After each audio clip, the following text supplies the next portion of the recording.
കൊട്ടാരക്കര ചിരട്ടക്കോണത്ത് വയോധികയെ ഭർത്താവ് വെട്ടിക്കൊന്നു. സ്വപ്നവിലാസത്തിൽ ഓമനയാണ് വെട്ടേറ്റ് മരിച്ചത്. 74 വയസ്സായിരുന്നു. രാവിലെ 6 മണിക്കാണ് സംഭവം പുറത്തറിയുന്നത്. ഇന്ന് രാവിലെ 6 മണിയോടുകൂടിയാണ് ചിരട്ടക്കോണം വാർഡിന് നടക്കുന്ന രീതിയിലുള്ള ഈ സംഭവം അറിഞ്ഞത്. രാവിലെ 6 മണിയായപ്പോൾ അയൽവാസിയാണ് എന്നെ വിളിച്ച് പറയുന്നത് നമ്മുടെ വീടിന് സമീപത്തെ ഓമന എന്ന് പറയുന്ന അമ്മച്ചി വീടിനുള്ളിൽ മരിച്ചു കിടക്കുന്നതായിട്ട്. ഞാൻ പെട്ടെന്ന് ഇവിടെ വരികയും വാതിൽ തുറന്ന് നോക്കിയപ്പോൾ അമ്മച്ചി നിലത്ത് കിടക്കുകയാണ്. ഫാനിലും ഒരു കയർ തൂക്കിയിട്ടിരിക്കുന്നു. അങ്ങനെ നോക്കിയപ്പോൾ റൂം മുഴുവനും ബ്ലഡ് കിടക്കുന്നു.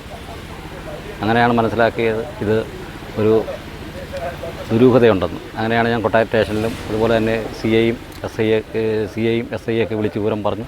ഉടൻ തന്നെ പോലീസ് എത്തി പരിശോധന നടത്തി അന്വേഷണം നടന്നുകൊണ്ടിരിക്കുകയാണ്. വെട്ട് ഈ കഴുത്തിന് ഈ ഭാഗത്ത് ഒരു 4 ഇഞ്ചിൽ പുറത്തുള്ള നീളത്തിൽ വലിയ ആഴത്തിലുള്ള വെട്ടാണ്.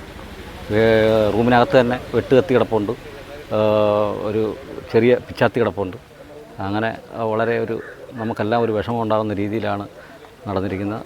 ഈ അമ്മച്ചി ഈ നാടിന് തന്നെ നല്ല ഒരു ഭവ്യതയോടുകൂടി ജീവിക്കും, സ്നേഹത്തോടുകൂടി എല്ലാവരെയും ആത്മാർത്ഥയോട് കാണുന്ന ഒരു അമ്മച്ചിയാണ്. കശുവണ്ടി തൊഴിലാളിയായിരുന്ന ഓമന വിരമിച്ചപ്പോൾ കിട്ടിയ പണം പലിശയ്ക്ക് കടം കൊടുത്തതായും അതിനെ ചൊല്ലിയുള്ള തർക്കവുമാണ് കൊലപാതകത്തിൽ കലാശിച്ചതെന്ന് പോലീസ് പറഞ്ഞു. സംഭവവുമായി ബന്ധപ്പെട്ട് ഭർത്താവ് കുട്ടപ്പനെ പോലീസ് കസ്റ്റഡിയിലെടുത്തു.